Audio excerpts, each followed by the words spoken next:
नमस्ते।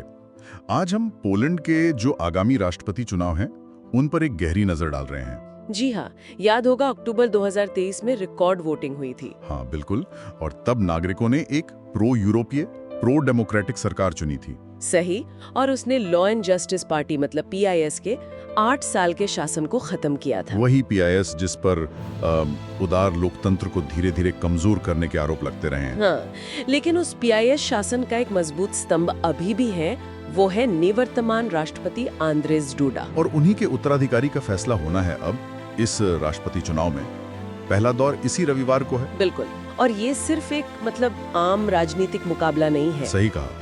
पोलैंड के राष्ट्रपति की भूमिका हाँ जर्मनी की तरह ही है, ज्यादातर प्रतीकात्मक। लेकिन उनका जो वीटो पावर है वो बहुत महत्वपूर्ण है। खासकर अभी डोनाल्ड टस्क की जो नई गठबंधन सरकार है, उसके पहले साल में तो ये निर्णायक हो सकता है। डेव, अब तक डूडा ने क्या किया है? नई सरकार जो भी उदारीकरण सुधार लाई, लगभग सभी को रोकने के लिए वीटो का इस्तेमाल किया है। तो मतलब ये आने वाला चुनाव टस्क प्रशासन के भविष्य और देश की दिशा दोनों के लिए बहुत अहम है। निश्चित रूप से। पोलैंड अभी भी देखिए काफी बटा हुआ है, ध्रुवीकरण गहरा है। और दांव पर सिर्फ सरकार नहीं, लोकतंत्र का भविष्य है। हाँ, और ये सवाल भी कि क्या देश यूरोप के रास्ते पर बना रहेगा या एक बार फिर रास्ते से हट जाएगा। अच्छा, तो चलिए इसे थोड़ा और खोलते हैं। मैदान में कौन कौन है मुख्य तौर पर? देखिए, आधिकारिक तौर पर तो 13 उम्मीदवार हैं, जिनमें सिर्फ 2 महिलाएं हैं। 13? पर सर्वे तो कुछ और कह रहे हैं। हाँ, सर्वे के हिसाब से लग रहा है कि 3 उम्मीदवार ही इस चुनाव पर हावी हैं। कौन है वो 3? रफाल त्रास्कोव्स्की, कैरोल नवोरुत्स्की और स्लावोमिर मेन्सन। और इनके राजनीतिक एजेंडे तो बिल्कुल अलग अलग होंगे। बिल्कुल, पोलिश समाज में जो बुनियादी टकराव है वो इनके एजेंडों में दिखते हैं। तो शुरुआत से ही जो पसंदीदा उम्मीदवार हैं रफाल त्रास्कोव्स्की, उनके बारे में बताइए। हाँ, त्रास्कोव्स्की लगभग 32.3% वोट मिलने का अनुमान है। 52 साल के हैं, वॉर्सो के मेयर। और वो लिबरल सिविक कोएलिशन का प्रतिनिधित्व करते हैं। जी, उन्हें लोकतांत्रिक सिद्धांतों की पूरी वापसी की उम्मीद के तौर पर देखा जा रहा है। अच्छा, वो 2020 में भी तो लड़े थे डूडा के खिलाफ। हाँ, लड़े थे और बहुत कम अंतर से हारे थे। एक दिलचस्प बात यह भी है कि उनके अभियान में थोड़ा क्या कहते हैं, लोक लुभावन अंदाज भी दिखाया। हाँ, पोलिश सीमाओं और राष्ट्रीय हितों की रक्षा पर लगातार जोर देने के अलावा उन्होंने पोलिश अचार और वैफल्स ब्रांड को भी चर्चा में ला दिया। ये थोड़ा अजीब नहीं? हाँ, मीडिया का ध्यान तो काफी खींचा इसने। शायद ये उनकी एक रणनीति हो वोटरों से जुड़ने की। अच्छा, तो ये थे त्रास्कोव्स्की। अब दूसरे नंबर पे कौन है? दूसरे स्थान पर है कैरोल नवरोत्स्की।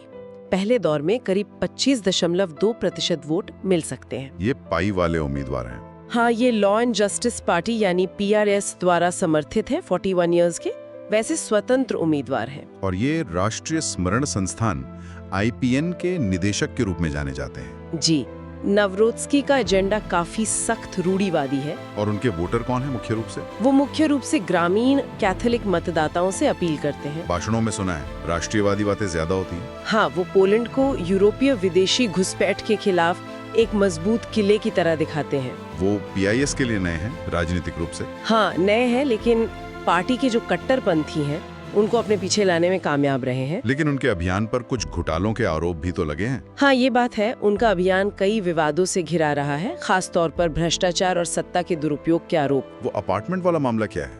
और नवरोत्स्की से उनका संपर्क बहुत कम या बिल्कुल नहीं है। ओ, ये तो गंभीर आरोप है। इसका असर पड़ सकता है चुनाव पर? बिल्कुल पड़ सकता है।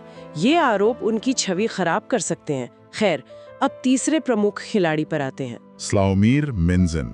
हाँ, स्लावोमिर मेन्सन ताजा सर्वे में करीब 11.2% वोट के साथ तीसरे स्थान पर। ये तो काफी युवा है। हाँ, 38 साल के हैं।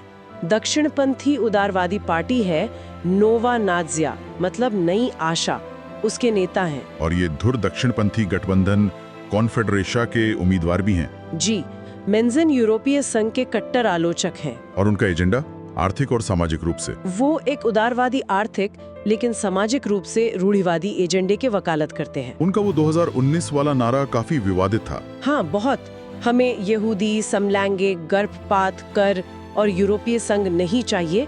इसने राष्ट्रव्यापी बहस छेड़ दी थी। इस तरह की बयानबाजी क्यों चल रही है, खासकर युवा पुरुषों में?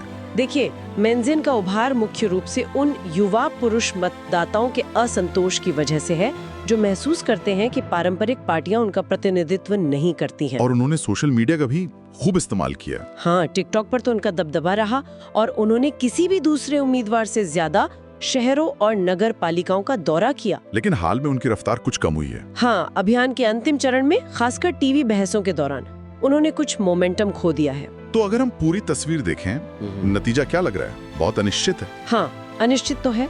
ट्रस्कोव्स्की लगातार सर्वे में आगे रहे हैं, लेकिन एक स्पष्ट जीत वो पक्की नहीं है। क्यों?